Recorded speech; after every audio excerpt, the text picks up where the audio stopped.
भगवत गीता अध्याय 4 ज्ञान कर्म संन्यास योग। अध्याय 3 में योगेश्वर श्री कृष्ण ने आश्वस्त किया कि दोष दृष्टि से रहित होकर जो भी मानव श्रद्धायुक्त हो मेरे मत के अनुसार चलेगा वह कर्मों के बंधन से भली प्रकार छूट जाएगा। कर्म बंधन से मुक्ति दिलाने की क्षमता योग, ज्ञान योग तथा कर्मयोग दोनों में है। योग में ही युद्ध संचार निहित है। प्रस्तुत अध्याय 4 में वे बताते हैं कि इस योग का प्रणेता कौन है, इसका क्रमिक विकास कैसे होता है। श्लोक 1। इमं विवस्वते योगं प्रोक्तवान हम अव्ययम् विवस्वान मनवे प्राह मनुरिक्ष वाक्वे ब्रवीत। अर्थ, भगवान श्री कृष्ण ने कहा, मैंने इस अमर योग विद्या का उपदेश सूर्यदेव विवस्वान को दिया और विवस्वान ने मनुष्यों के पिता मनु को उपदेश दिया और मनु ने इसका उपदेश इक्ष्वाकु को दिया। श्लोक 2। एवं परंपरा प्राप्त मिम राजर्षयो विदुः सकाले ने महता योगो नष्टः परंतप। अर्थ, इस प्रकार यह परम विज्ञान गुरु परंपरा द्वारा प्राप्त किया गया और राजर्षियों ने इसी विधि से इसे समझा, किंतु कालक्रम में यह परंपरा छिन्न हो गई, अतः यह विज्ञान यथारूप में लुप्त हो गया लगता है। श्लोक 3। स एवाय मया तेद्य योगः प्रोक्तः पुरातनः भक्तोसी में सखा चेती रहस्य हेतुत्तमम्। अर्थ, आज मेरे द्वारा वही यह प्राचीन योग यानी परमेश्वर के साथ अपने संबंध का विज्ञान तुमसे कहा जा रहा है, क्योंकि तुम मेरे भक्त तथा मित्र हो, अतः तुम इस विज्ञान के दिव्य रहस्य को समझ सकते हो। श्लोक 4। अपरं भवतो जन्म परं जन्म विवस्वतः कथमेतद्विजानीया त्वमादौ प्रोक्तवानिति।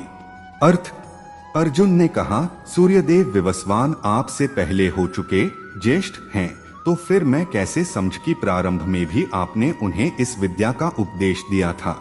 श्लोक 5। बहुनी में व्यतीतानि जन्मानि तव चार्जुन तान्यः वेद सर्वाणि न त्वं वेत्थ परंतप।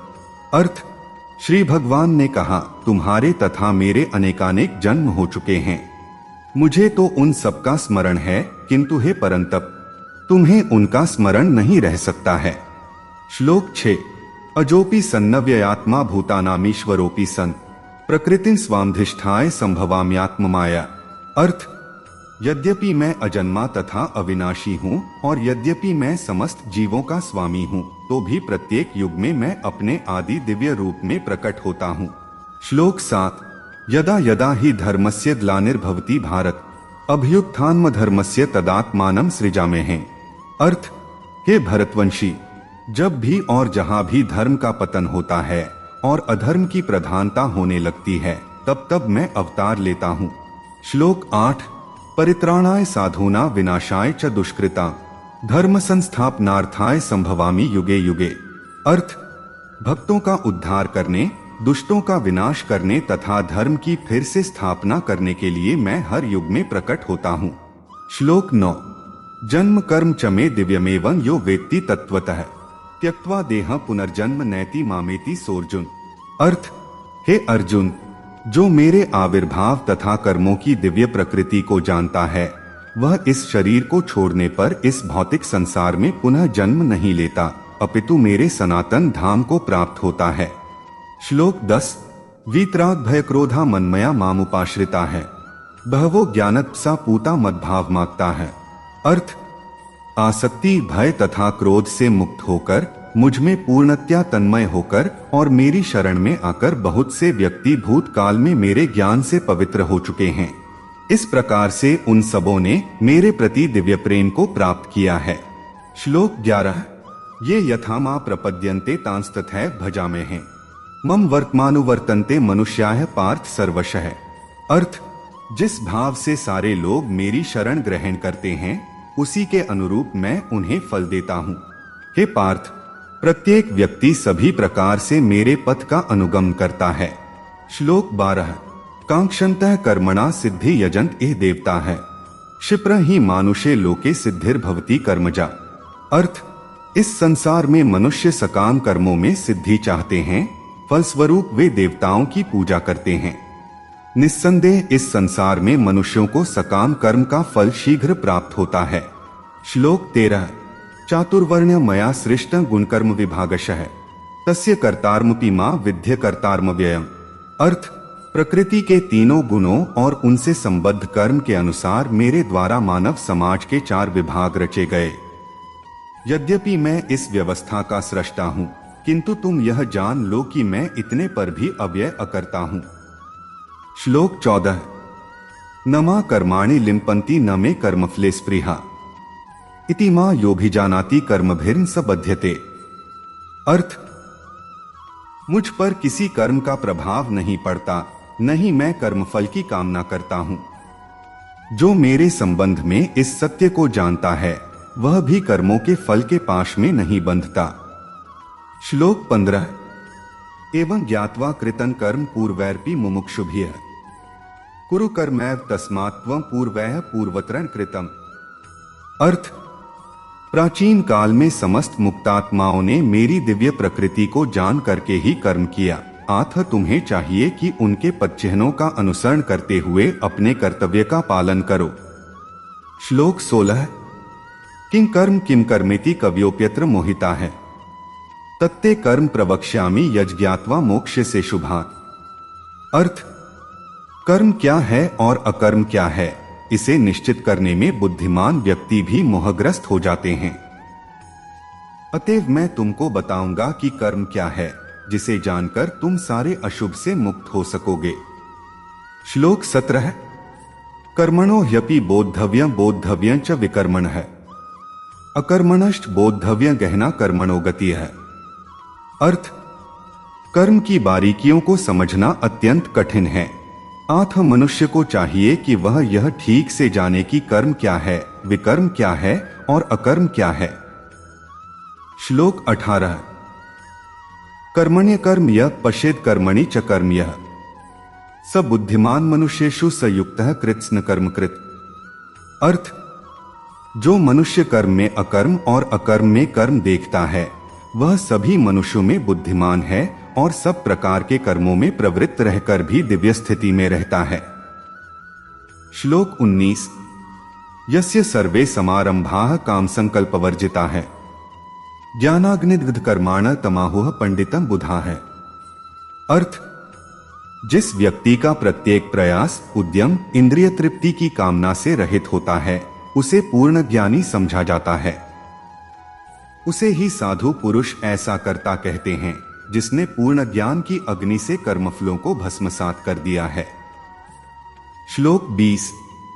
त्यक्त्वा कर्मफलासंगं नित्य तृप्तो निराश्रयः कर्मण्यभिप्रवृत्तोपि नैव किंचित करोति सः। अर्थ, अपने कर्मफलों की सारी आसक्ति को त्याग कर सदैव संतुष्ट तथा स्वतंत्र रहकर वह सभी प्रकार के कार्यों में व्यस्त रहकर भी कोई सकाम कर्म नहीं करता। श्लोक 21। निराशीर्यत चित्तात्मा त्यक्त सर्वप्रिग्रहः शारीरं केवलं कर्म कुर्वन्नाप्नोति किल्बिषम्।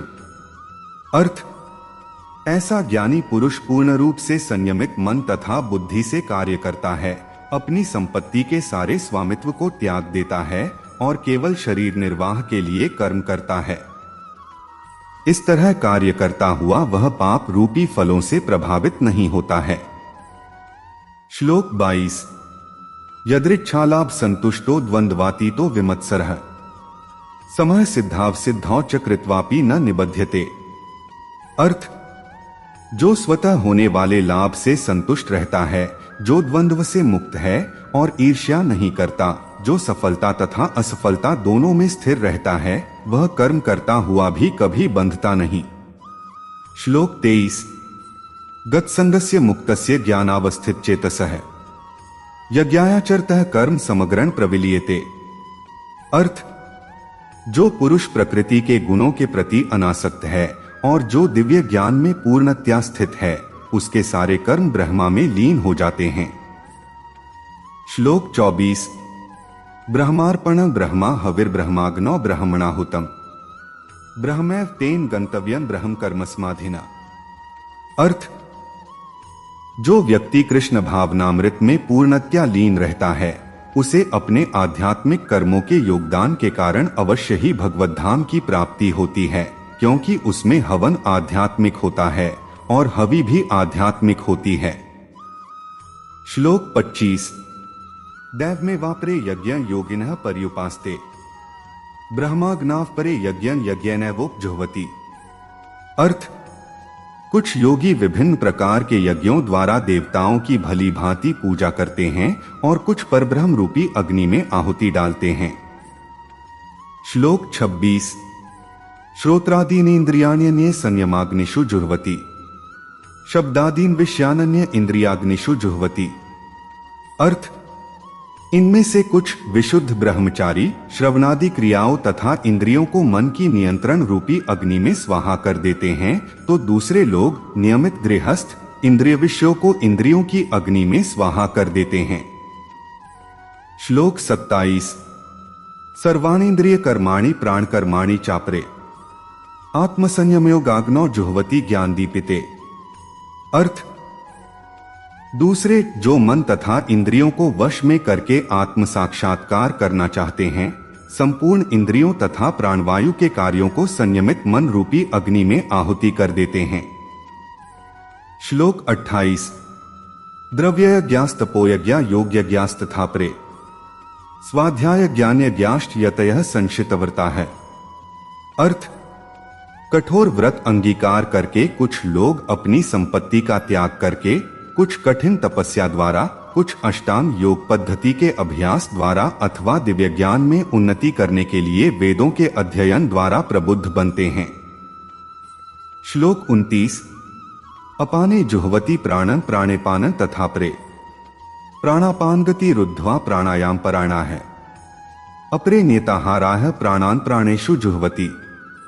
अर्थ, अन्य लोग भी हैं जो समाधि में रहने के लिए श्वास को रोके रहते हैं, प्राणायाम। वे अपान में प्राण को और प्राण में अपान को रोकने का अभ्यास करते हैं और अंत में प्राण अपान को रोककर समाधि में रहते हैं। अन्य योगी कम भोजन करके प्राण की प्राण में ही आहुति देते हैं। श्लोक 30। सर्वेप्येते यज्ञविदो यज्ञक्षपित कल्मषाः, यज्ञशिष्टामृत भुजो यान्ति ब्रह्मा सनातन। अर्थ, ये सभी यज्ञ करने वाले यज्ञों का अर्थ जानने के कारण पाप कर्मों से मुक्त हो जाते हैं और यज्ञों के फल रूपी अमृत को चखकर परम दिव्य आकाश की ओर बढ़ते जाते हैं। श्लोक 31। नायं लोकोस्त्ययज्ञस्य कुतोन्यः कुरुसक्तम्। अर्थ, हे कुरुश्रेष्ठ, जब यज्ञ के बिना मनुष्य इस लोक में या इस जीवन में ही सुखपूर्वक नहीं रह सकता, तो फिर अगले जन्म में कैसे रह सकेगा। श्लोक 32। एवं बहुविधा यज्ञा वित्ता ब्रह्मणो मुखे, कर्मजान विद्धि तान सर्वानेवं ज्ञात्वा विमोक्ष्यसे। अर्थ, ये विभिन्न प्रकार के यज्ञ वेद सम्मत हैं और ये सभी विभिन्न प्रकार के कर्मों से उत्पन्न हैं। इन्हें इस रूप में जानने पर तुम मुक्त हो जाओगे। श्लोक 33। श्रेयांद्रव्यम्याद्यज्ञाज ज्ञानयज्ञः परन्तप, सर्वं कर्माखिलं पार्थ ज्ञाने परिसमाप्यते। अर्थ, हे परंतप, द्रव्ययज्ञ से ज्ञानयज्ञ श्रेष्ठ है। हे पार्थ, अंततोगत्वा सारे कर्मयज्ञों का अवसान दिव्य ज्ञान में होता है। श्लोक 34। तद्विद्धि प्रणिपातेन परिप्रश्रेण सेव्या, उपदेक्ष्यन्ति ते ज्ञानं ज्ञानिनस्तत्त्वदर्शिनः। अर्थ, तुम गुरु के पास जाकर सत्य को जानने का प्रयास करो, उनसे विनीत होकर जिज्ञासा करो और उनकी सेवा करो। स्वरूप सिद्ध व्यक्ति तुम्हें ज्ञान प्रदान कर सकते हैं क्योंकि उन्होंने सत्य का दर्शन किया है। श्लोक 35। यज्ञात्वा न पुनर्मोहमेवं यास्यसि पांडव, ये भूतान्य शेषाणि द्रक्ष्यस्यात्मन्यथो मयि। अर्थ, स्वरूप सिद्ध व्यक्ति से वास्तविक ज्ञान प्राप्त कर चुकने पर तुम पुनः कभी ऐसे मोह को प्राप्त नहीं होगे, क्योंकि इस ज्ञान के द्वारा तुम देख सकोगे कि सभी जीव परमात्मा के अंश स्वरूप हैं, अर्थात वे सब मेरे हैं। श्लोक 36। अपि चेत्सि पापेभ्यः सर्वेभ्यः पापकृत्तमः, सर्वं ज्ञानप्लवेनैव वृजिनः संतरिष्यसि। अर्थ, यदि तुम्हें समस्त पापियों में भी सर्वाधिक पापी समझा जाए तो भी तुम दिव्य ज्ञान रूपी नाव में स्थित होकर दुहक सागर को पार करने में समर्थ होगे। श्लोक 37। यथैधांसि समिद्धोऽग्निर्भस्मसात् कुरुतेऽर्जुन। ज्ञानाग्निः सर्वकर्माणि भस्मसात् कुरुते तथा। अर्थ, जैसे प्रज्वलित अग्नि ईंधन को भस्म कर देती है, उसी तरह है अर्जुन, ज्ञान रूपी अग्नि भौतिक कर्मों के समस्त फलों को जला डालती है। श्लोक 38। न हि ज्ञानेन सदृशं पवित्रमेह विद्यते तत्स्वयं योग संसिद्धः कालेनात्मनि विन्दति। अर्थ, इस संसार में दिव्य ज्ञान के समान कुछ भी उदात्त तथा शुद्ध नहीं है। ऐसा ज्ञान समस्त योग का परिपक्व फल है। जो व्यक्ति भक्ति में सिद्ध हो जाता है, वह यथासमय अपने अंतर में इस ज्ञान का आस्वादन करता है। श्लोक 39। श्रद्धावान् लभते ज्ञान तत्परः संयतेन्द्रियः ज्ञान लब्ध्वा परां शांतिं चिरेणाधिगच्छति। अर्थ, जो श्रद्धालु दिव्य ज्ञान में समर्पित है और जिसने इंद्रियों को वश में कर लिया है, वह इस ज्ञान को प्राप्त करने का अधिकारी है और इसे प्राप्त करते ही वह तुरंत आध्यात्मिक शांति को प्राप्त होता है। श्लोक 40। अज्ञश्चा श्रद्धानश्च संशयात्मा विनश्यति नाय लोकोस्ति न परो न सुखं संशयात्मनः। अर्थ, किंतु जो अज्ञानी तथा श्रद्धाविहीन व्यक्ति शास्त्रों में संदेह करते हैं, वे भगवत भावनामृत नहीं प्राप्त करते, अपितु नीचे गिर जाते हैं। संशयात्मा के लिए न तो इस लोक में न ही परलोक में कोई सुख है। श्लोक 41।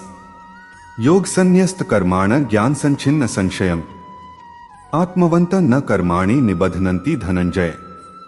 अर्थ, जो व्यक्ति अपने कर्मफलों का परित्याग करते हुए भक्ति करता है और जिसके संशय दिव्य ज्ञान द्वारा विनष्ट हो चुके होते हैं, वही वास्तव में आत्मपरायण है।